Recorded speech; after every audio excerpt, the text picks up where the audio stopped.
ஆதியகன் தூதரே ஜோதியாம் நபிதாகவே நானும் காண நாளும் காண ஆசையாய் அழைக்கின்றேனே. அஸ்ஸலாத்து வஸ்ஸலாமு அலைக யா ரசூலல்லாஹ், அஸ்ஸலாத்து வஸ்ஸலாமு அலைக யா ஹபீபல்லாஹ், அஸ்ஸலாத்து வஸ்ஸலாமு அலைக யா ரசூலல்லாஹ், அஸ்ஸலாத்து வஸ்ஸலாமு அலைக யா ஹபீபல்லாஹ். இருள் படிந்த இதயம் யாவும் உங்கள் வரவால் ஒளிர்ந்ததே. அன்பே அருளே அழகே அமுதே அஹ்மது யா நபி ஸலாம். அல்ஹம்துலில்லாஹி ரப்பில் ஆலமீன் வஸ்ஸலாத்து வஸ்ஸலாமு அலா சய்யிதில் முர்சலீன் வ அலா ஆலிஹி வ அஸ்ஹாபிஹி அஜ்மஈன். قال الله تعالى في القرآن العظيم والفرقان المجيد بعد أعوذ بالله من الشيطان الرجيم بسم الله الرحمن الرحيم وأن المساجد لله فلا تدعوا مع الله أحدا. وقال النبي صلى الله عليه وسلم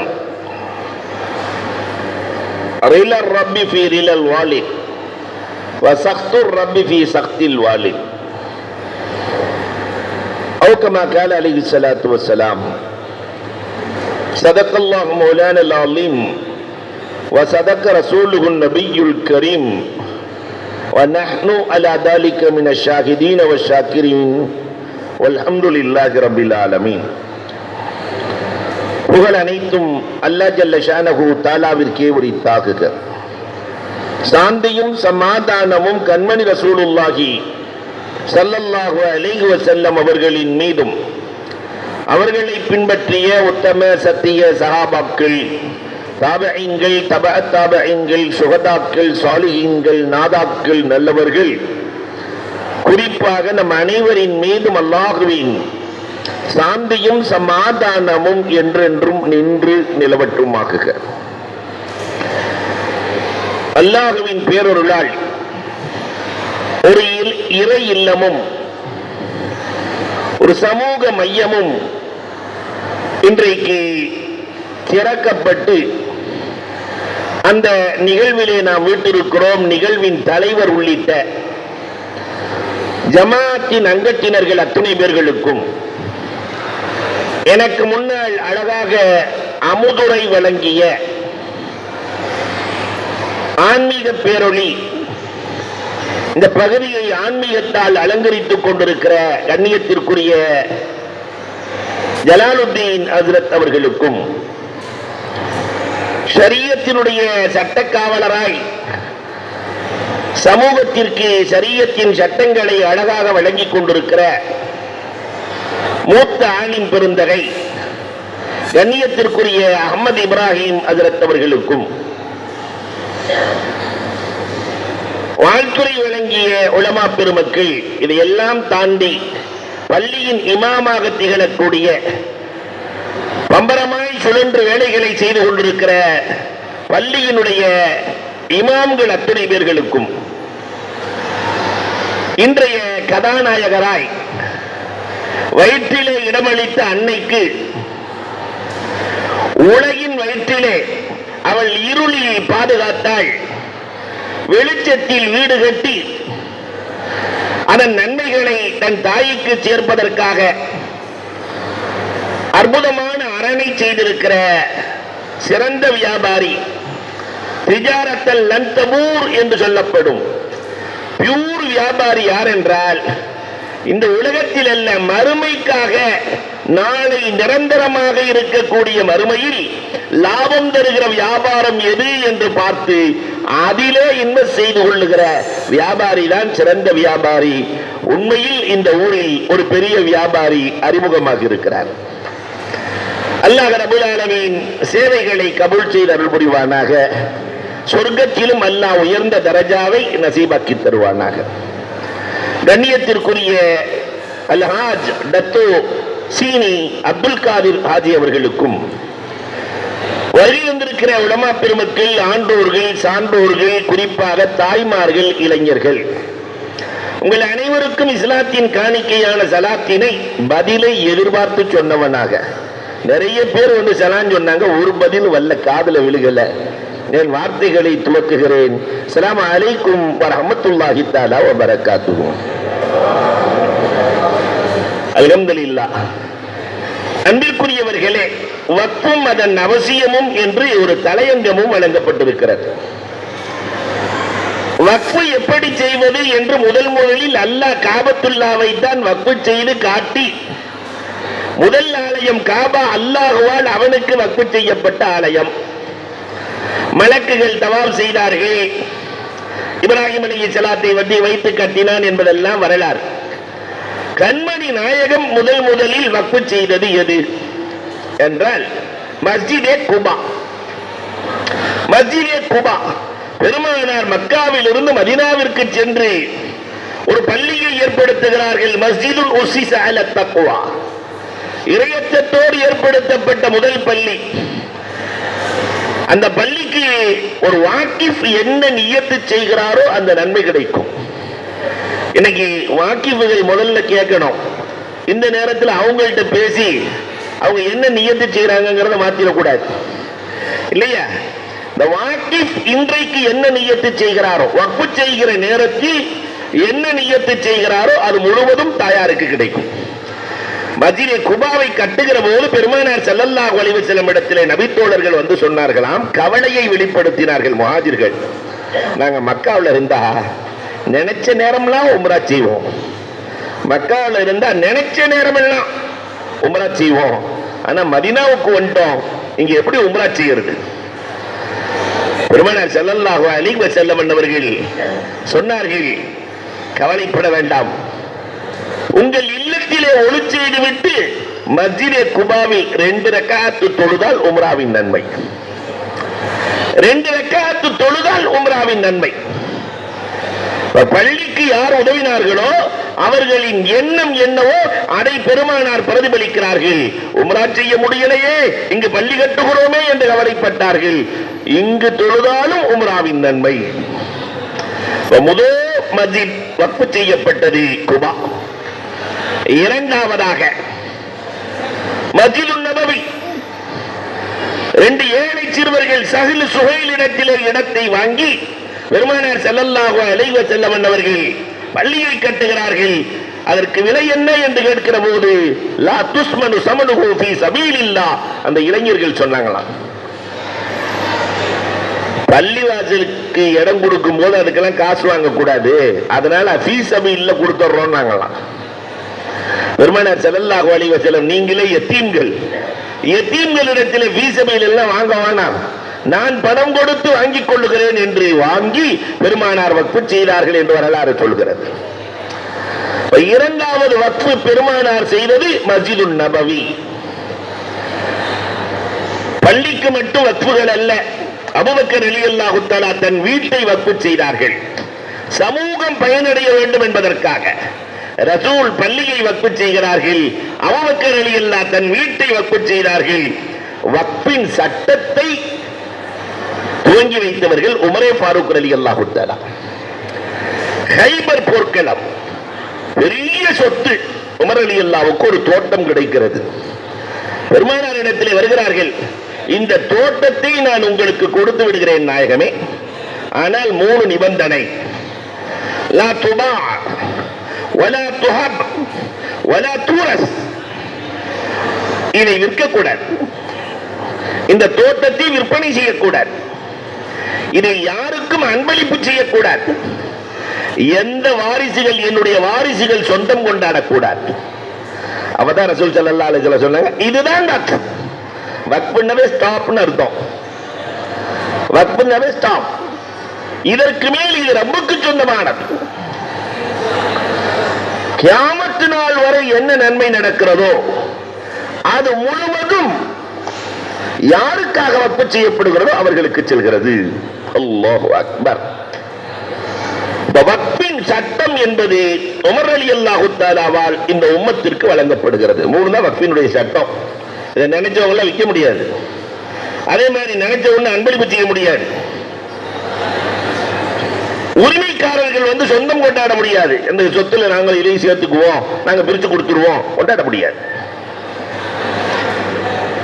இந்த அடிப்படையில் வக்ஃபு செய்தவர்கள் சமூகத்தில் ஏராளம்.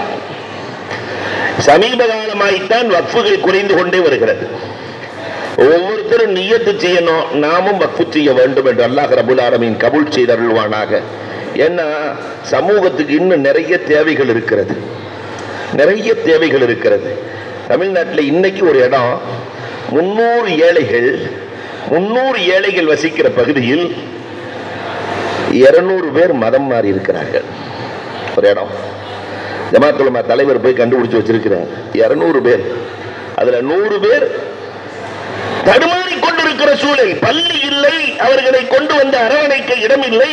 வெறும் பிரெட் பாக்கெட்டுக்காக, ஒரு பிரெட்டுக்காக தன் ஈமானை விட்டு சென்ற 200 குடும்பம். அல்லாஹ் ரப்பல் ஆலமீன் நம்மை பாதுகாத்து வைத்திருக்கிறான். அல்ஹம்துலில்லாஹ். அன்பிற்குரியவர்களே, அபூ தல்ஹா ரலியல்லாஹு தஆலா செய்த வக்ஃபுகள் ரொம்ப பிரபல்யமானது. லன் தனாலுல் பிர்ர ஹத்தா துன்ஃபிகு மிம்மா துஹிப்பூன்.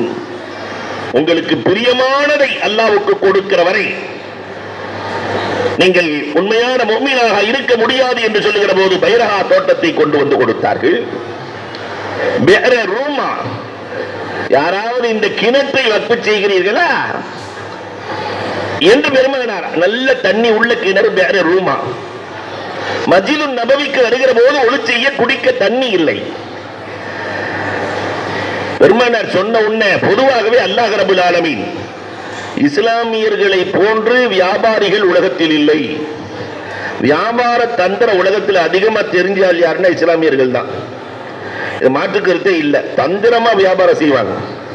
எங்க சேலத்தில் ஒரு ஆள் வியாபாரம் பண்றது இன்னைக்கு பண்ணிட்டு இருக்கிறாரு. ஆரஞ்சு வியாபாரம். ஒரு வயசான கிழமை 5-10 ரூபா 5-10 ரூபா பாரு. பின்னாடியே ஒரு இளைஞன் ஏறி 6-10 ரூபா 6-10 ரூபா மாறுச்சு. எல்லாம் அந்த இளைஞன் வாங்கி போயிடுவான். 6 பணம் கொடுத்த உடனே ஒரு நாள் அவரே கூப்பிட்டு, எங்க பெரியவரே தொப்பிலாம் போட்டு தாடியெல்லாம் வச்சுக்கிட்டு நீங்களும் 6 கொடுத்துட வேண்டியதானே, எதுக்கு நீங்க 5 போறீங்க, ஒரு ஆள் உங்கள்கிட்ட வாங்குறது இல்ல, அந்த பையன் வித்துட்டு போயிடுறானே. காதுக்குள்ள வந்து ரகசியமா சொன்னார், அஜர்த் அது என் மகன் தான். அது என் மகன் தான், நான் 5 6 வித்துருவான். அப்ப இந்த வியாபார நுணுக்கங்கள் அல்லாஹ் ரப்பல் ஆலமீன் முஃமின்களிடத்தில் இயற்கையாகவே வைத்திருக்கிறார். இந்த அடிப்படையிலே தான் உஸ்மான் ரலியல்லாஹு அந்த யூதன் போனாங்களாம். தண்ணி வியாபாரம் செய்து கொண்டிருந்த யூதன், இந்த கிணறு வேண்டும், பாதி கிணறு வேண்டும், முழு கிணற்றின் விலை 35,000 திர்ஹம் தருகிறேன், எனக்கு தேவை பாதி கிணறு தான். யூதனுக்கு புரியல, பாதி கிணறுனா என்னன்னு கேட்டான். சொன்னாங்க, ஒரு நாள் நான் தண்ணி எடுக்கிறேன், ஒரு நாள் நீ தண்ணி எடு, ஒரு நாள் எனக்கு ஒரு நாள் உனக்கு, உன் தினத்திலே தண்ணீரை விட்டுக்கொள். ரொம்ப சந்தோஷம். முழு கிணற்றுக்கான விலை கிடைத்தது, ஆனால் பாதி கிணறு தான் நாம் கொடுத்திருக்கிறோம். வாங்கியாச்சு. அடுத்த நாள் உஸ்மான் ரலியல்லாஹு ஒரு அறிவிப்பு செஞ்சாங்க, என் தினத்திலே தண்ணீர் இலவசம். அவன் தினத்திலே எவனா தண்ணி போய் வாங்குவான? அடுத்த யூதனே வந்தான், இந்த பாதியையும் நான் கொடுத்துறேன்னா சரி என்று அதையும் 35,000 திர்ஹத்திற்கு விலைக்கு வாங்கி சமூகத்திற்கு வேற ரூமாவை கொடுத்தவர்கள் உஸ்மானே கனி ரலியல்லாஹு தஆலா. தண்ணீர் வக்ஃபு, கிணற்று வக்ஃபு. அப்துல்லாஹ் இப்னு ஜுபைர் ரலியல்லாஹு தஆலா என்பவர்கள் சமூகத்திற்கு செய்த வக்ஃபுகள் ஏராளம். அனாதைகளுக்கான இல்லங்களை வக்ஃபு செய்தவர்கள் ஜுபைர் இப்னுல் அவாம் ரலியல்லாஹு தஆலா என்பவர்கள். இப்படியே வக்ஃபு தொடர்ந்து தொடர்ந்து தொடர்ந்து தமிழகத்தை அலங்கரித்துக் கொண்டிருக்கிற பெரிய வக்ஃபுகளில் இந்த பள்ளிகள், அது அல்லாமல் கல்வி நிலையங்கள் இல்லையா? இந்த அப்துல் காதர் ஹாஜியார் அதிராம்பட்டினத்தில் அவரு கல்விக்காக வக்ஃபு செய்தது எவ்வளவு தெரியுமா? 1500 ஏக்கர். 1500 ஏக்கர் சமூகத்திற்கு. அல்லாஹு அக்பர். அன்பிற்குரியவர்களே, ஜமால் முகமது கல்லூரி, ஜமால் முகமது ராவுத்தர், கான்மியான், 2 பேர்களும் செய்திருக்கிற வக்ஃபுகள் 200 ஏக்கர். இன்றைக்கு ஜமாலிலே படிப்பவர்கள் மட்டும் 15,000 பேர்கள் படித்துக் கொண்டிருக்கிற ஒவ்வொரு வருஷமும் உயிராக இருக்கிற கல்விகளை வக்ஃபாக கொடுக்கப்பட்டிருக்கிறது. அல்லாஹு அக்பர். அந்த வரிசையில் வாக்கிஃபீன்களின் வரிசையில் இன்றைக்கு சீனி அப்துல் காதர் அவர்கள் வந்து விட்டார்கள். அல்லாஹ் ரப்பல் ஆலமீன் இந்த வக்ஃபை கபூல் செய்து அருள் புரிவானாக. எதற்காக வக்ஃபு செய்தார்களோ அதை அல்லாஹ் கபூல் செய்வானாக. இந்த வக்ஃபு செய்த இடத்தில் பள்ளியில் என்ன செய்ய வேண்டும், சமூக மையத்தில் என்ன செய்ய வேண்டும், இதையும் உங்களிடத்திலே நான் சொல்ல கடமைப்பட்டிருக்கிறேன். பள்ளி வக்ஃபு செய்யப்பட்டு விட்டது. வேடந்தாங்களுக்கு சீசனுக்கு வருகிற பறவைகளை போல அவ்வப்போது வந்துவிட்டு செல்வதற்காக வேண்டி வக்ஃபு அல்ல. அந்த மஹல்லாவில் இருக்கிற அத்துணை பேர்களும் அதை பயன்படுத்த வேண்டும். பள்ளிவாசலை பயன்படுத்த வேண்டும். பள்ளிவாசலுக்கு நேர் வீட்டுக்காரரே பள்ளிவாசலுக்கு வர்றதில்லை. தஞ்சாவூர்ல அங்க நேர் வீட்டுக்காரனுடைய மாடு ஆடெல்லாம் பள்ளிவாசலுக்கு வந்து புல்ல சாப்பிடுது. அவர் வர்றதில்லை. ஒரு நாள் மோதினார் கட்டி வச்சுட்டாரு மாட்டை. அவர் நேரா வந்தாரு. வாயில்லா ஜீவன் தெரியாம வந்துருச்சு. நான் என்னைக்காவது வந்திருக்கேன்னா? அது தெரியாம வந்துருச்சு. நான் வந்திருக்கேன்னா? அப்ப பள்ளியின் நோக்கம் என்ன என்றே தெரியாமல் வாழ்ந்து கொண்டிருக்கிற சமூகம். சஹாபாக்களினுடைய வரலாறுகளை எழுதுகிறார்கள். குலூபுஹும் முஅல்லக்கும் பில் மஸாஜித். அவங்க பள்ளிக்கு வெளியே இருந்தாலும் உள்ளமெல்லாம் பள்ளியோடு இருக்குமாம். நாம பள்ளிவாசக்குள்ள இருந்தால் உள்ளமெல்லாம் வெளியே தான். செருப்பு இருக்குமா இருக்காதா?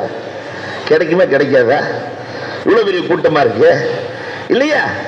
அப்ப அன்பிற்குரியவர்களே, உள்ளமெல்லாம் பள்ளியோடு தொடர்பு. பள்ளி என்பது தொழுகைக்கான இடம். இங்கே தொழுகையை கொண்டு பள்ளியை அலங்கரிக்க வேண்டும். ஒரு ஆள் உள்ள சரியில்லாம போனா கூட அதன் பிரதிபலிப்பு மற்றவர்களை தொடும் என்கிறார்கள்.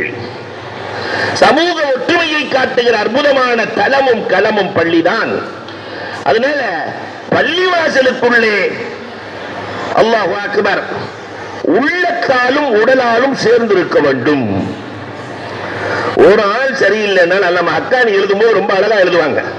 சில பேர் எப்பயுமே பெருநாள் அன்னைக்கு தான் தொழுக வருவான். அதுங்களா அவனுக்கு பக்கத்துல தொழுதுட்டு ஒரு சலாம் கொடுத்தோன்னு அடுத்த சலாம்ல தவ்வி ஓடிடுவான். பெருநாளைக்கு தொழுக வர்ற ஆள் நம்ம சமுதாயத்தில் இருக்கு. அந்த ஆள் வந்து கடைசி செப்புல நிற்கும் போது எப்பயுமே தொழுக வந்த ஒரு ஆள் வந்துருச்சான். அவருக்கு பின்னாடி போய் நின்றார். எப்பயுமே தொழுக வர்ற ஆள். அல்லாஹு அக்பர். ருக்கு சுஜூது செஞ்சா இடம் பத்தாது. என்ன செய்யறதுன்னு தெரியல. ருக்குக்கு இமாம் போகும்போது எப்பயுமே தொழுக வந்தாலும் இன்னைக்கு தொழுக வந்தால் முதுகுல கை வச்சுட்டார். அப்ப இந்த இன்னைக்கு தொழுக வந்தால் நினைச்சாரா பெருநாள் அன்னைக்கு முன்னாடி இருக்கிறாள் முதுகுல கை வைக்கணும் போல தெரியுதுன்னு. அவன் கை வச்சு எல்லா முதுகுல கை முன்னாடி. எப்பயுமே தொலை வர்ற ஆளுக்கும் குழப்பம் ஆயிடுச்சு. ஏன்னா இப்பதான் அடிக்கடி மசாயில் மாறி போயிடுச்சு. மாத்தி விட்டுறானுல. குழப்பமாய் கடைசியில மோதினார் முதுகுலையும் கை வச்சாச்சு. மோதினார் ஃபேன்லாம் நம்ம கரெக்டா தானே போட்டோம், தண்ணிலாம் எடுத்தானே விட்டோம், ஏன் நம்ம முதுகுல கை வைக்கிறாங்க? சரி யாரோ மௌத்தா போயிட்டாங்க போல தெரியுது என்று பார்த்து எல்லாம் கை வச்சிருக்கிறான். இருக்கிறது இமாம் ஒருத்தர் தான் இருக்கிறார். அதிகப்படியான தக்பீரை சொல்லிட்டு கிராத் ஓதலான்னு ஆரம்பிக்கும் போது மோதினார் அவர் முதுகுலையும் கை வச்சுட்டார். அவ இமாம் நினைச்சாரா சரி தக்பீர் ஏதோ நம்ம விட்டுட்டோம் போல தெரியுது, மோதினார் உணர்ச்சி வசப்பட்டு எடுத்து கொடுக்குறாருன்னு அவர் ஒரு 4-5 தக்பீர் எக்ஸ்ட்ரா அடிச்சு அந்த தொழுகையெல்லாம் போச்சு. அது யாரால? ஒரு ஆள் சரியா தொழுகாத ஆள் உள்ள நுழைஞ்சாலே குழப்பம்தான். எல்லா நன்மைகளையும் அல்லாஹ் ரப்பல் ஆலமீன் இந்த தொழுகைக்குள் வைத்திருக்கிறார். அல்லாஹ்வின் படைப்பின் அற்புதம் தொழுகை. படைப்பின் அற்புதம். மொத்த படைப்புகளை 4 விதமாகத்தான் அல்லாஹ் படைத்திருக்கிறார். சில படைப்புகள் நின்று கொண்டே இருக்கும், மரம், அதனால குனியல முடியாது. சில படைப்புகள் குனிந்தே இருக்கும், அதனால நிமிர முடியாது. மாடெல்லாம் மேல தலை தூக்கிட்டு போயிருக்க, குனிந்தே இருக்கும். சில படைப்புகள் உட்கார்ந்தே இருக்கும், மலைகளை போல உட்கார்ந்தா இருக்கும், அது நடக்குமா? நடக்காது. சில படைப்புகள் படுத்தே இருக்கும், புழுப்பூச்சிகள். படைப்பின் அமைப்பே 4 தான். இந்த 4ஐயும் சேர்த்து மனிதனுக்கு கொடுத்திருக்கிறான். நினைச்சா நிக்கலாம், நினைச்சா குனியலாம், நினைச்சா உட்காரலாம், நினைச்சா படுக்கலாம். அதனாலதான் தொழுகையின் பர்லுகளும் 4. தொழுகையின் பர்லுகள் 4. காரணம் 4 நிலையிலும் படைத்தவனுக்கு நன்றி செலுத்த வேண்டும் என்பதற்காக அல்லாஹ் ரப்பல் ஆலமீன் இந்த தொழுகையை அழகாய் அமைப்பாய் படைத்திருக்கிறான். அப்ப வக்ஃப் செய்த பள்ளியை தொழுகையை கொண்டு அலங்கரிக்க வேண்டும். அப்துல் காதிர் ஜீலானி கத்தசல்லாஹு சிதகுல் அஜீஸ் போய் ஒருத்தர் கேட்டாராம், வாழ்க்கையில முன்னேறதுக்கு என்ன செய்யறதுன்னு. 5 நேரம் விடாம ஜமாத்தோடு தொழுதுக்கேன்னாங்களாம். சிரிச்சாராம். ஏப்பா சிரிக்கிற? மோதினாருக்கு பக்கத்தில் நின்று 19 வருஷமா தொழுகிற, ஒரு பரக்கத்தும் இல்லை. முதல் வரிசையில மோதினாருக்கு பக்கத்துல ஒண்ணு இல்லை.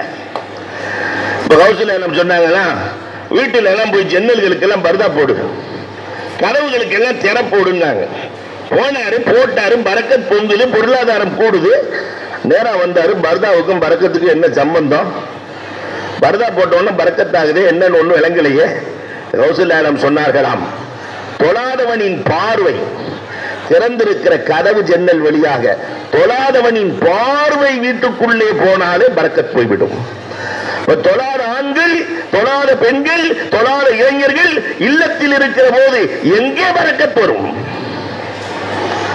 அன்பிற்குரியவர்களே, பரக்கத்தை பெற்றுத் தருகிற இடம் பள்ளி என்பதை முதலில் நாம் மனதில் கொள்ள வேண்டும். இரண்டாவது, பள்ளிக்குள் வருகிற போது துஆவோடு வர வேண்டும். இந்த சமூகத்துக்கு துஆவின் ஆற்றல் என்னங்கிறது தெரியாமலே இருக்கு. கிடைக்காததையெல்லாம் ரப்புல் ஆலமீன் துஆவால் கிடைக்க செய்கிறான். அல்லாஹ்வுக்கு நமக்கு இருக்கிற நேரடி தொடர்பே துஆ தான்.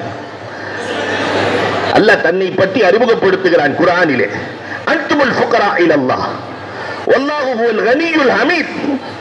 நீங்கள் எல்லாம் அல்லாஹ்வின் பக்கம் தேவையாகிற அடிமைகள்.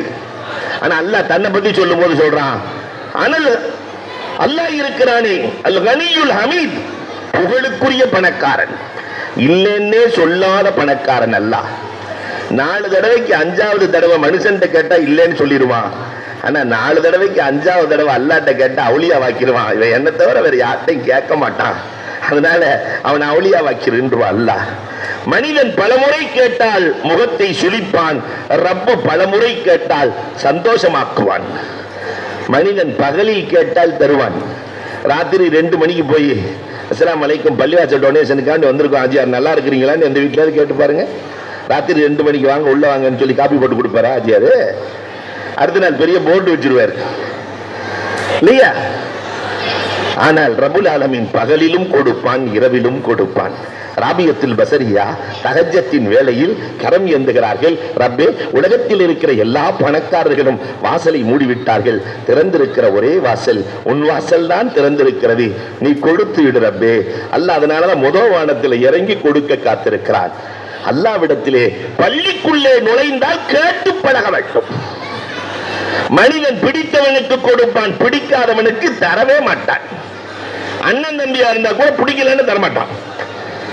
அல்லாஹ் பிடித்தவனுக்கும் தருவான், பிடிக்காதவனுக்கும் தருவான் இல்லையா? வாழ்நாள்ல ஒரு முறை கூட அல்லாஹ் என்று சொல்லாதவனுக்கு கண்ணியத்தையும் மரியாதையையும் இஸ்ஸத்தையும் பதவியையும் பகத்தையும் கொடுத்திருக்கிறானே.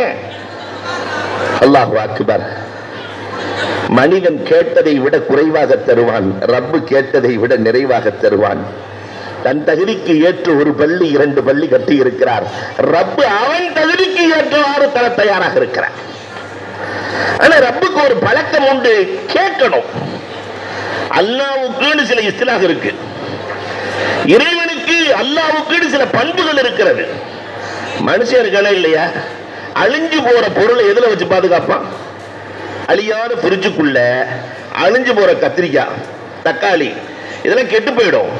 அதனால அழியாத ஃப்ரிட்ஜுக்குள்ள. அல்லாஹ் வித்தியாசமான சிந்தனையாளன். அழிந்து போகிற உடலுக்குள்ளே அழியாத உயிரை வைத்து பாதுகாப்பவன் அவன். அழிந்து போகிற பாலுக்குள்ளே அழியாத நெய்யை வைப்பவன் அவன். பால் கெட்டு போயிடும், அந்த உரமோரம் ஊத்தணும் சொன்னா ஒரு 4 நாளைக்கு தாங்கும் தயிரா. அதை வெண்ணையாக்குனா ஒரு 10-15 நாள். அதே நெய்யாக்கிட்ட அந்த நெய் எதற்குள் இருக்கிறது? அழிந்து போகிற பாலுக்குள்ளே அழியாத நெய்யை வைத்தவன் அவன். அழிந்து போகிற உடலுக்குள்ளே அழியாத உயிரை வைத்தவன் அவன். ஒரு பொருளை நசுக்கணும்னா கீழ்ப்பகுதி ஸ்ட்ராங்கா இருக்கணும், மேல் பகுதி ஸ்ட்ராங்கா இருக்க கூடாது. அப்பதான் ஒரு பொருளை நசுக்க முடியும். ஆனா மனுஷனுக்கு படைப்பு எப்படி படிச்சிருக்கான் பாத்தீங்களா? கீழ்ப்பகுதி ஸ்ட்ராங் இல்ல, மேல ஸ்ட்ராங்கா இருக்கு. எத்தனை கிலோ கறி அடிச்சிருப்பான், எத்தனை கிலோ மீன் சாப்பிட்டுருப்பான். ரப்பின் படைப்பு வித்தியாசமானது. அதே மாதிரி தான் அல்லாஹ் செய்யறத செய்ய சொல்லிட்டு கேள் தருகிறேன். மனிதன் கேட்டதை விட குறைவாக தருவான், ரப்பு கேட்டதை விட அதிகமாக தருவான். குர்ஆன்ல எவ்வளவு சான்று. வர்சுக்குஹும் மினஸ் ஸமராத். இப்ராஹிம் அலைஹிஸ்ஸலாம் போய் மனைவியையும் மகனையும் கொண்டு போய் விட்டுட்டு இந்த மக்காவில் அல்லாஹ் சாப்பிட ஒண்ணுமே இல்லை, கொஞ்சம் பழம் கொடு ரப்பே. அல்லாஹ் சொல்றான் யுஜ்பா இலைஹி மின் குல்லி ஸமராத். அவர் என்னமோ அவர் தேவைக்கு கேட்டாரு, அவர் கேட்டது கொஞ்சம். நான் யுஜ்பா இலைஹி மின் குல்லி ஸமராத், உலகத்தில் இருக்கிற எல்லா கனிவர்க்கங்களையும் அந்த பாலைவனத்திலே கொண்டு வந்து கொட்டுவேன். குர்ஆன் பேசுகிறது. கேட்டது ஒண்ணு, ரப்பு கொடுக்கிறது அவன் தகுதிக்கு ஏற்றவாறு. ஆசியா அலைஹிஸ்ஸலாம், யார் ஆசியா? ஃபிரௌனுடைய மனைவி. இஸ்லாத்தை ஏற்றார்கள் என்பதற்காக ராணி அரண்மனையிலிருந்து இறக்கப்படுகிறாள். ராணி இறங்கும் போது அரண்மனையிலிருந்து என்ன ஒரு பெரிய பணக்கார ஏழை ஆகிறத விட கொடுமை உலகத்தில் எதுவுமே இல்லை. அரண்மனையிலிருந்து ராணி இறங்குகிற போது ரப்பி பினிலி இந்த கபைத்தன் ஃபில் ஜன்னா, இவன் கோட்டையிலிருந்து என் புருஷன் என்ன அனுப்பிட்டான், எனக்கு சொர்க்கத்தில் ஒரு மாளிகை கட்டு ரப்பே. யாரு கேட்டது? ஆசியா அம்மா. சொர்க்கத்தில் ஒரு மாளிகை கட்டு ரப்பே. அல்லாஹு அக்பர். பெருமானார் சொன்னாங்க, அந்த அம்மாவுக்கு மாளிகை மட்டுமல்ல, எனக்கும் ஆசியாவுக்கும் சொர்க்கத்தில் திருமணம் நடக்கும். மாளிகையின் கதாநாயகனையும் ரப்பு சேர்த்து கொடுக்கிறான். அதனால ஆஜியார் இன்னைக்கு அல்லாட்ட என்ன கேட்டாலும் கொடுப்பான், என்ன கேட்டாலும் கொடுப்பான். அப்ப ரப்பிடத்திலே கேட்பதற்கு கஞ்சத்தனம் கூடாது. வக்ஃப் செய்யப்பட்ட பள்ளியில் தொழுகை நடக்க வேண்டும், துஆக்கள் நடக்க வேண்டும், மூன்றாவது திக்ருகள் நடக்க வேண்டும். அதுக்காறுகள் இந்த வக்ஃபுக்குள்ள இதெல்லாம் நடக்கணும். திக்ரும் இதை போலதான். சுப்ஹானல்லாஹ் அல்ஹம்துலில்லாஹ் நம்ம சொல்றோமா இல்லையா? மந்திர சொற்கள்.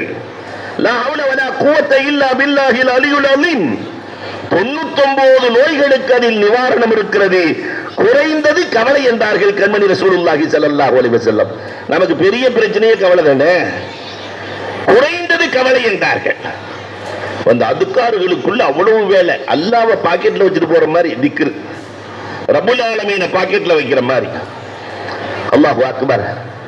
இப்பயும் ஹஜ்ஜுக்கு போனா தெரியும், மக்காவிலேயே ஹில்டனுக்கு பின்னாடி ஒரு பள்ளிவாசல் இருக்கு, இப்னு அப்பாஸ் ரலியல்லாஹுடைய பள்ளின்னு. அதுல ஒரு போர்டு, அஹ்மத் இப்னு ஹம்பல் ரஹ்மத்துல்லாஹி அலைஹி பகதாதுக்குள்ளே சென்ற வரலாறு. அஹ்மத் இப்னு ஹம்பல் ரஹ்மத்துல்லாஹ் தொழுக போனாங்களாம் பகதாதுல.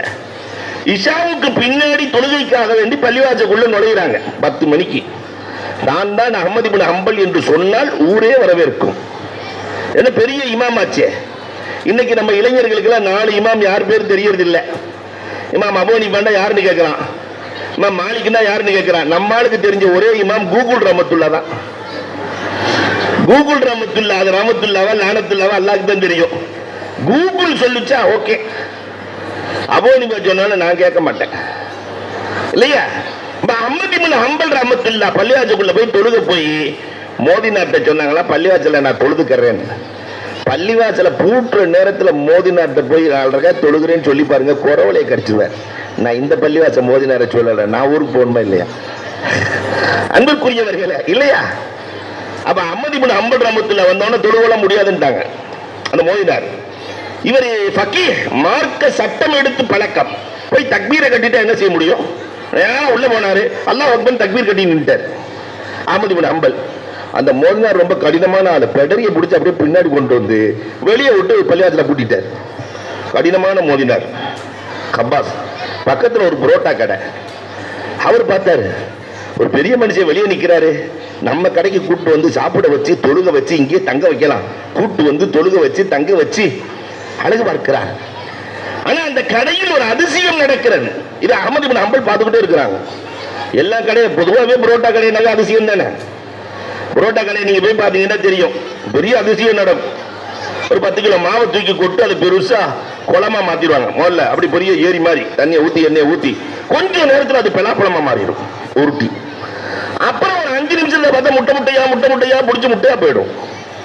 அப்புறம் கொஞ்ச நேரத்தில் அதை அப்படியே ரவா தோசை மாதிரி வச்சிருவாங்க. அதுக்கப்புறம் அதை சுருட்டி பூரி ஆக்கிடும். அப்புறம் அது ஜிலேபி ஆகும். அதுக்கப்புறம் தான் புரோட்டா வரும். ஒரு புரோட்டா வர்றவங்களாட்டி அவ்வளவு ஒரு மாற்றம் நடக்கும். ஆனா அங்க எல்லாமே நடக்குது, தஸ்பீஹோடு நடக்குது. சுப்ஹானல்லாஹ், அல்ஹம்துலில்லாஹ், லா ஹவ்ல வலா குவத்த இல்லா பில்லாஹ், லா இலாஹா இல்லல்லாஹ், ஒரே தஸ்பீஹ். அப்ப அஹ்மத் இப்னு ஹம்பல் ஆச்சரியமா கேட்டாங்க, எவ்வளவு தஸ்பீஹ் ஓதுறீங்களே, நீங்க கேட்கறதெல்லாம் நல்லா தர்றானே, நீங்க கேட்கறதெல்லாம் நல்லா தர்றானே. வந்ததே கோபம் அந்த புரோட்டா மாஸ்டருக்கு, அந்த கடைக்காரர். நான் கேட்டதா, நான் நினைப்பதையெல்லாம் என் ரப்பு தருகிறான். ஆனா ஒன்னே ஒண்ணு அல்லாட்ட 18-19 வருஷமா கேட்டுட்டு இருக்கேன், தரவே இல்லை. இந்த அஹ்மத் இப்னு ஹம்பல் ஒரு பெரிய மனுஷன் இருக்கிறார், அவரை பார்க்கணும்னு கேட்டுக்கிட்டே இருக்கிறேன். அவர் தான் வந்து உட்கார்ந்து இருக்கிறாரு.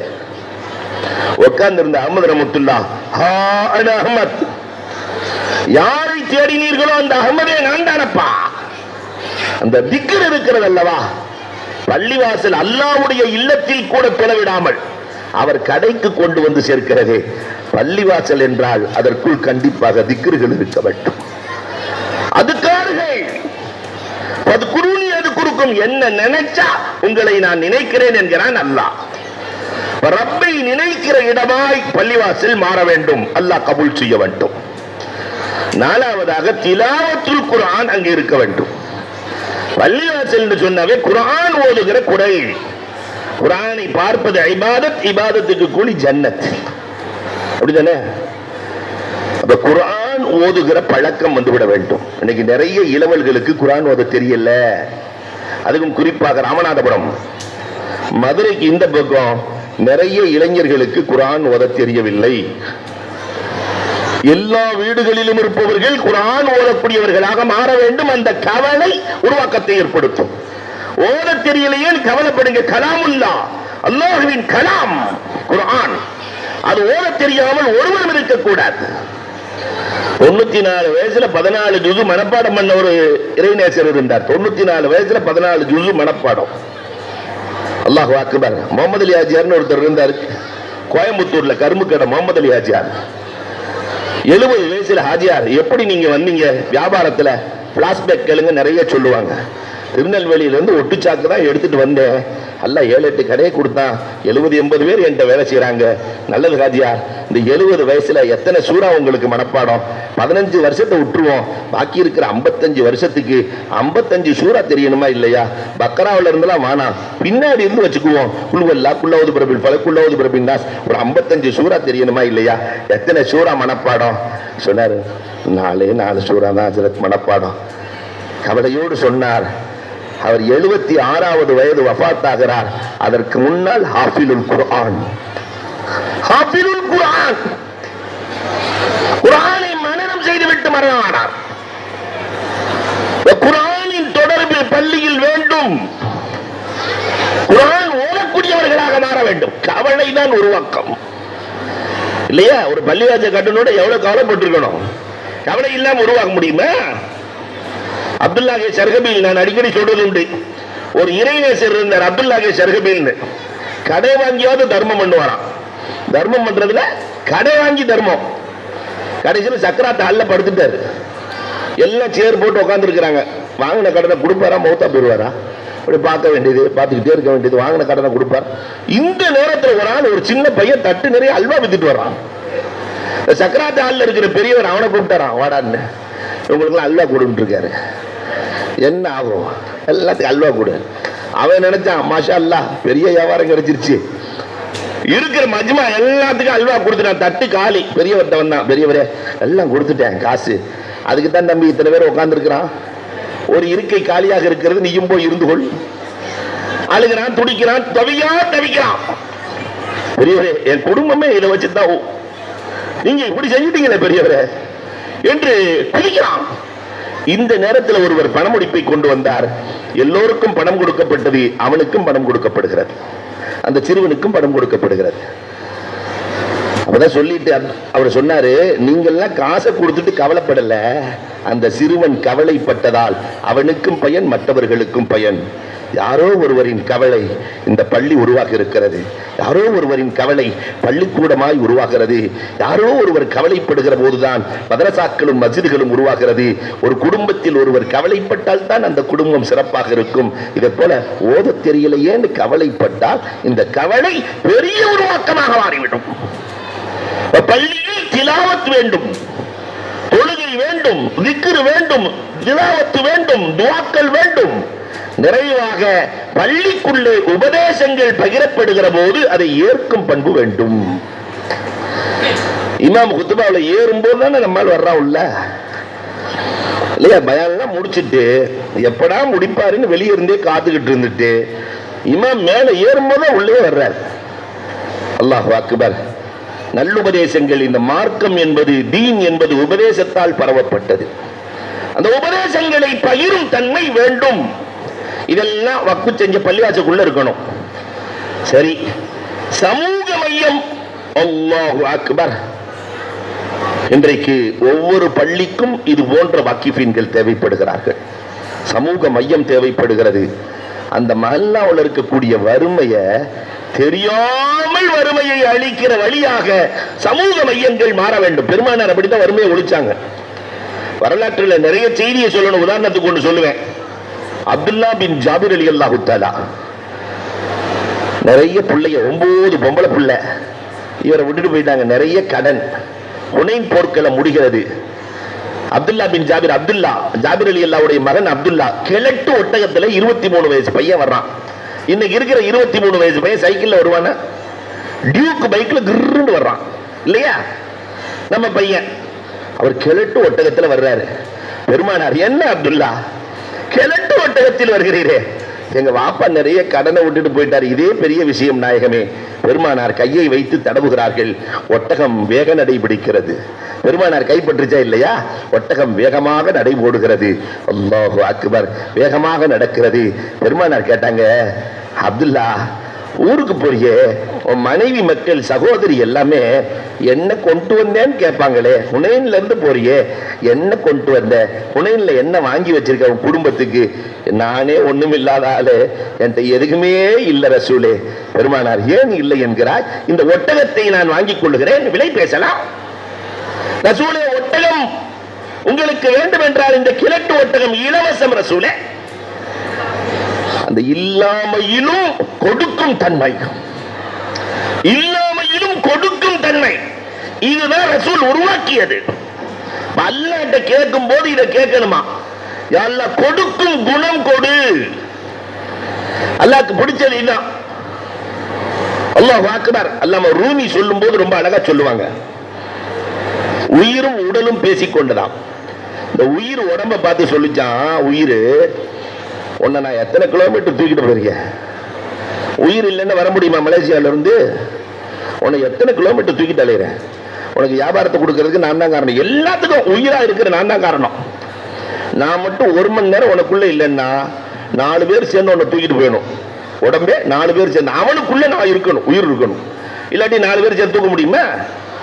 நான் மட்டும் 3 நாள் இல்லைன்னா, உயிர் உடம்ப பார்த்து சொல்லிச்சான், 3 நாள் இல்லைன்னா நாய் கூட உன்னை தொடாது, நாற்றமடிக்கும் பிணமாக்கி விடுவாய். எல்லாம் சொல்லிட்டு இந்த உயிர் உடம்ப பார்த்து கேட்டுச்சான், எனக்கு கூலி கொடுன்னுச்சான். உடம்பு கேட்டுச்சான் உயிரை பார்த்து, உனக்கு என்ன கூலி? நான் எப்பொழுது சந்தோஷம் அடைவேனோ அதுதான் எனது கூலி. 31ஆம் தேதி இன்னைக்கு சம்பளத்தை கொடுக்கும் போது அந்த தொழிலாளிக்கு 32 பல்லும் தெரியுதா இல்லையா? இந்த சந்தோஷம், அந்த கூலி கொடுக்கும் போது ஒரு ஆனந்தம். உயிர் சொல்லுச்சான், உயிர் சொல்லுச்சான், நான் எதை கொண்டு ஆனந்தம் அடைவேன் தெரியுமா? ஏழைக்கு கொடுக்கிற போது உயிராக இருக்கிற நான் அடைகிற ஆனந்தத்திற்கு அளவே இல்லை. கொடுக்கும் போது அல்லாஹ் ஒரு சுகம் தருவான்.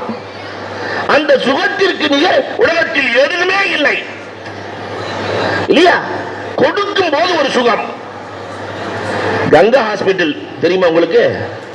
எந்த ஊர்ல இருக்கு? கோயம்புத்தூர். கால் உடைஞ்சு போய் ஒரு பேரனை தூக்கிட்டு வருது ஒரு கிழவி, மாற்று மத சகோதரி. 70,000 ரூபாய் இருந்தா தான் ஆபரேஷன் செய்ய முடியும் என்று சொல்கிறார்கள். அந்த அம்மா கதறுது பதறுது. ஒரு தாடி ஒரு தொப்பி வந்தாரு, ஒரு செக் எடுத்தாரு, 70,000 ரூபாய் போட்டு கொடுத்தாரு. அந்த அம்மா அடைந்த ஆனந்தம் உருளுது, பேழுது, காலில் விழுத போகுது. அப்ப அந்த தொப்பிக்காரர் நேரடியாக கண்டதை சொல்லுகிறேன். அவர் சொன்ன ஒரே ஒரு வார்த்தை, என் வாழ்க்கையில் இப்படி ஒரு சந்தோஷத்தை பார்த்ததே இல்லை ஹஜ்ரத். கொடுக்கும் போது ஒரு ஆனந்தம். இங்கதான் அப்துல்லாஹ் இப்னு ஜாபிர் ரலியல்லாஹு தஆலா பெருமானார் ஸல்லல்லாஹு அலைஹி வஸல்லம், நீ அந்த ஒட்டகத்தை எனக்கு வித்துறேன். பெருமானார் ஸல்லல்லாஹு அலைஹி வஸல்லம் பெருமானார் சொன்னாங்க, அந்த ஒட்டகத்துக்கு என்ன விலையோ அதை கொடுத்துறேன். ஜாபிர் ரலியல்லாஹு அப்துல்லாஹ் இப்னு ஜாபிர் சொல்றாங்க, உங்களுக்கு இலவசம் நாயகமே. இல்ல இல்ல, சரி பரக்கத்துக்கு ஒரு திரகம் கொடுங்க ரசூலே. இப்படியே ரசூல்ல விலை ஏத்தி ஏத்தி 800 திரகம் அந்த ஏழை சகாபி இடத்துல 800 திரகம் விலை பேசுகிறார்கள். மதீனா வருகிறது. பள்ளிவாசல்ல ஒட்டகத்தை கட்டி வச்சுட்டு அப்துல்லா வேகமா ரசூல்லாட்ட இருந்து நகர்றாரு. வேகமா நகர்றாரு. ஏன்னா ரசூல்ல வாங்கிட்டாங்கல்ல, காசு வாங்காம நகர்றதை பார்த்த ரசூல்லா பிலால் ரலியல்லாஹு, பிலால் என் தோழர் அப்துல்லா வெறுங்கையோடு வீட்டுக்கு போயிடுவாரு, 800 திரகத்தை கொண்டு போய் கொடுங்கள், வீட்டுக்கு தேவையானதை வாங்கி செல்லட்டும். பிலால் ரலியல்லாஹு போய் கொடுத்துட்டாங்க. அவர் வீட்டுக்கு தேவையானதெல்லாம் வாங்கிட்டு வர்றாரு. பெருமானார் பிலால் ரலியல்லாஹு கூப்பிட்டு சொன்னாங்களா, அந்த ஒட்டகத்தையும் அவர் வீட்டுக்கே கொண்டு செல்லுங்கள், இது ரசூலின் அன்பளிப்பு என்று சொல்லிவிடுங்கள். அவரின் கௌரவமும் குறையவில்லை, அவரின் தேவையும் பூர்த்தியானது. இந்த சமூக மையம் செய்ய வேண்டிய சேவை. நம்ம ஊர்ல இருக்கிற எல்லோரையும் பணக்காரராக ஆக்க முடியும், கண்ணியம் குறையாமல், யாரையும் கேவலம் இல்லாமல். அவர்களுக்கான தேவைகளை பைத்துல் மாலின் மூலமாக ரகசியமாக சேர்க்குதல். அல்லாஹு அக்பர். இல்லையா? 2 சமூக சேவகர்கள் குர்ஆனில் இடம் பிடித்திருக்கிறார்கள். குர்ஆனில் இடம் பிடிக்க வேண்டியவர்கள் சமூக அக்கறையாளர்கள். 2 பேர் மனிதர்கள் அல்ல, ஆனா குர்ஆன்ல இடம் போட்டிருக்கிறாங்க. சமூக அக்கறையால் யார் தெரியுமா? 2 பேரு. முதல்ல எறும்பு. குர்ஆன்ல அல்லாஹ் சொல்றான், யா அய்யுஹன் உதுகுலு மசாக்கினக்கும் லா யக்திமன்னக்கும் சுலைமான் வ ஜுனூது. சுலைமான் படையோடு வருகிறார், மிதிச்சிருவார். ஒரு எறும்பு கூட பாதிக்கப்படக்கூடாது. அந்த தலைவருடைய எண்ணத்தை பாருங்க, எறும்புகளின் தலைவி. ஒரு எறும்பு கூட பாதிக்கப்படக்கூடாது, எல்லாம் பாதுகாப்பு. ஒரு எறும்பு கூட பாதிக்கப்படல. சுலைமான் அலைஹிஸ்ஸலாம் அந்த தலைமை எறும்பை கூப்பிட்டாங்களா, வா உன் இனத்தை பாதுகாத்தாய், உனக்கு என்ன வேணுமோ கேள் தர்றேன். யாரு? உலக சக்கரவர்த்தி. இன்னைக்கு இருக்கிற பில் கேட்ஸ் சுலைமான் அலைஹிஸ்ஸலாத்துக்கு முன்னாடி பிச்சைக்காரன். அப்படின்னா சுலைமான் அலைஹிஸ்ஸலாம் எவ்வளவு பெரிய ஆளுன்னு பாத்துக்கங்க. எறும்பு போய் சுலைமான் அலைஹிஸ்ஸலாம் இடத்திலே சொன்னது, அன்டல் ஆஜிஸ், சுலைமான் நீயே பிச்சைக்காரன். ஒரு பணக்காரனை பார்த்து பிச்சைக்காரன் ஏத்துக்குவாங்கல்ல, நம்மளை பார்த்து பிச்சைக்காரனை எவனாவது ஏத்துக்குவானே? ஒன்றுவான். அது உலக சக்கரவர்த்தியை பார்த்து அன்டல் ஆஜிஸ். அடுத்து ஒரு மசாலா சொல்லுச்சு, வத்தாலிபு மினல் ஆஜிஸி கைரு ஜாயிஸ். பிச்சைக்காரன் கேட்கறது ஜாயிஸ் இல்லைன்னு. பிச்சைக்காரன் கேட்கறது ஜாயிஸ் இல்லை. வந்ததே கோபம் சுலைமான், நான் பிச்சைக்காரன் என்று கேட்கறது ஜாயிஸ் இல்லையா? என்ன கேட்டாலும் தர்றேன். என்ன ஒரு லட்டு கொடுத்தா எறும்பு 2 வருஷம் சாப்பிடும், ஒரு ஜிலேபி கொடுத்தா 3 வருஷம் சாப்பிடும். நீ என்ன கேட்ட போகுது என்று நினைச்சுக்கிட்டு என்ன வேண்டாலும் கேள். அந்த எறும்பு சுலைமான் அலைஹிஸ்ஸலாத்தை பார்த்து கேட்டுச்சா, ஜித்னி உமரி வ ரிஸ்கி. என் வயசை கொஞ்சம் நீளமாக்கிருங்க சுலைமான், என் ரிஸ்கை கொஞ்சம் அதிகமாக்கிருங்க சுலைமான். இந்த 2 ஏன் கட்டுப்பாட்டில் இல்லையே? யார் கட்டுப்பாட்டில் இருக்கிறதோ அவனிடத்தில் நான் கேட்டு பெறுகிறேன். அவனுக்கு முன்னால் நீயும் நானும் பிச்சைதான். சமூக அக்கறை எறும்புக்கு இருந்தது. 2வது குர்ஆன்ல இடம்பெற்ற பறவை ஹுதுஹுது பறவை. சுலைமான் அலைஹிஸ்ஸலாத்தினுடைய பிய ஹுதுஹுது தான். எங்க தொழுகணுமோ தண்ணீர் இருக்கிற இடத்தை காட்டும். உலக சக்கரவர்த்திக்கு நேரத்தின் அருமை. இந்த நேரத்தை நம்ம உலகத்திலேயே அதிகமா வேஸ்ட் பண்றது தமிழ்நாடுகாரன் தான். அலிரலியல்லாஹு ஒரு வார்த்தை சொல்லுவாங்க நேரத்தை பத்தி, கடந்த காலத்தை விலைக்கு வாங்கும் பணக்காரன் உலகத்தில் பிறக்கவே இல்லை. கடந்த காலத்தை யாராவது வாங்க முடியுமா? அப்ப அந்த ஹுதுஹுது பறவை திடீர்னு காணோம். சுலைமான் அலைஹிஸ்ஸலாம் ஒளி செய்ய முடியல. அன்னைக்கே சுலைமான் அலைஹிஸ்ஸலாம் முடிவு பண்ணிட்டாங்க, பறவை வந்துச்சுனாக்கா குருமா போட்டுட்டாங்க. அன்னையில இருந்து இன்னைக்கு வரைக்கும் நமக்கு கோழி வளமா ஒத்து வரலன்னா குருமா போட்டுருவான் நம்மால். அப்ப அந்த ஹுதுஹுது பறவை வேகமா வந்துச்சு சுலைமான் அலைஹிஸ்ஸலாத்துல. நான் ஒரு புதிய செய்தியை கொண்டு வந்திருக்கிறேன் உள்ள நுழைஞ்சு குருமா போடுறத மறந்துட்டாங்க. புதிய செய்தியா? என்ன செய்தி? சபா நாட்டு இளவரசி பில்கிஸ் ராணியும் அவர்களின் கூட்டத்தார்களும் நடுநிலை சிந்தனை கொண்டவர்கள், ஏகத்துவத்தை சொல்லுங்கள், ஈமானுக்கு வருவார்கள். அந்த ஹுதுஹுது பறவையின் சமூக அக்கறை குர்ஆனில் இடம்பெற்றது. அப்ப சமூக அக்கறையாளர்கள் குர்ஆனில் இடம்பெற தகுதி பெற்றவர்கள் என்றால் அன்பிற்குரியவர்களே, எவ்வளவு பெரிய வேலைகள் இங்கே நடந்து கொண்டிருக்கிறது. அப்ப சமூக அக்கறையாய் சமூகத்திற்கு என்னென்ன தேவை? அதில் சொன்ன மாதிரி கல்வி. இன்னைக்கு கல்விங்கிறது உயிர், கல்விங்கிறது உயிர். இதை சொல்லி நான் நிறைவுக்கு வருவேன். அன்புக்குரியவர்களே, இந்த கல்வியில இந்த சமூகம் ஆக பின்னால் இருக்கிறது. அதனால 12வது படிக்கிறாள் 10வது டியூஷன் எடுக்கலாம், காலேஜில் படிக்கிறாள் 12வது டியூஷன் எடுக்கலாம், ஒரு கவுன்சிலிங் நடத்தலாம், அவர்களை உருவாக்க முடியும், எதுவும் செய்ய முடியும். கல்வியை கொடுக்கிற சமூகம் தான் உயிர் கொடுக்கிற சமூகம். பெருமானார் அந்த சபையில வச்சு கேட்கிறாங்க, ஐயு சதக்கத்தி அஃதல், தர்மத்திலேயே எது சிறந்த தர்மம், தானத்திலேயே எது சிறந்த தானம்னு கேட்டாங்க. நம்மள்ட்ட கேட்டா அன்னதானம் சொல்லுவோம், கண் தானம் சொல்லுவோம். ஆனா சகாபாக்கள் நீங்களே சொல்லுங்க ரசூலே, அன்து அல்லிமர் ரஜுலு ரஜுலா, ஒரு மனிதர் இன்னொருவருக்கு கல்வி தர வேண்டும். ஒவ்வொருத்தரும், நான் இன்னொருத்தருக்கு கல்வி, அவர் இன்னொருத்தருக்கு கல்வி. மதீனாவிற்கு சென்று பெருமானார் 10 ஆண்டுகளில் இந்த கல்வியை கொடுத்தார்கள். பெருமானார் ஸல்லல்லாஹு அலைஹி வஸல்லம் ஒரு ஆசிரியர் ஒரு பாட புத்தகம். நல்ல யோசிக்கணும், ஒரு ஆசிரியர் தான், ஒரு பாட புத்தகம் குர்ஆன் தான். இன்னைக்கு எல்கேஜி யூகேஜில 10 கேஜி தூக்கிட்டு போகுது. டீச்சர் அம்மாட்ட ஏமா இவ்வளவு கஷ்டம் கொடுக்குறீங்கன்னா, வருங்காலத்துல வேலை கிடைக்காது, மூட்டை தூக்கியாவது பொழைச்சுக்கட்டும் ட்ரைனிங் கொடுக்குறோங்கிறாங்க. 1வதுல இருந்தே ட்ரைனிங் நடந்துட்டு இருக்குது இல்லையா? ஆனால் ஒருவர் கூட சோடை இல்லை. காரணம், பெருமானார் கல்வியை கொடுத்தார்கள். அந்த சமூகம் சோடையில்லா சமூகமாக மாறியது.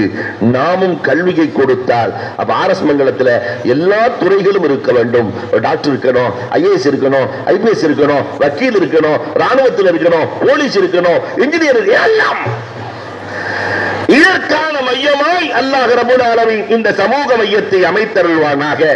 எந்த நோக்கத்தில் இது உருவாக்கப்பட்டதோ அந்த நோக்கத்தை அல்லாஹ் ரப்பல் ஆலமீன் கபூல் செய்து அருள் புரிவானாக. அல்லாஹ் ரப்பல் ஆலமீன் இதற்கு யாரெல்லாம் உடலால், பொருளால், உள்ளத்தால் பாடுபட்டார்களோ அத்துணை பேர்களுக்கும் ஈருலக பாக்கியங்களை அல்லாஹ் நசீபாக்குவானாக. இந்த ஊரை ரப்பல் ஆலமீன் தனக்கு பொருத்தமான ஊராக தேர்ந்தெடுத்துக் கொள்வானாக. தீனுடைய வேலைகள் அத்தனையும் இந்த ஊரிலே அல்லாஹ் வாங்கிக் கொள்வானாக. துன்யாவிலேயும் முன்மாதிரியான ஊராக, உலகத்திற்கு முன்மாதிரியான ஊராக அல்லாஹ் ரப்பல் ஆலமீன் ஆக்கி அருள்வானாக என்று கூறி வாய்ப்புக்கு நன்றி கூறி விடைபெறுகிறோம். வாஹிரு தஅவானா அல்ஹம்துலில்லாஹி ரப்பில் ஆலமீன்.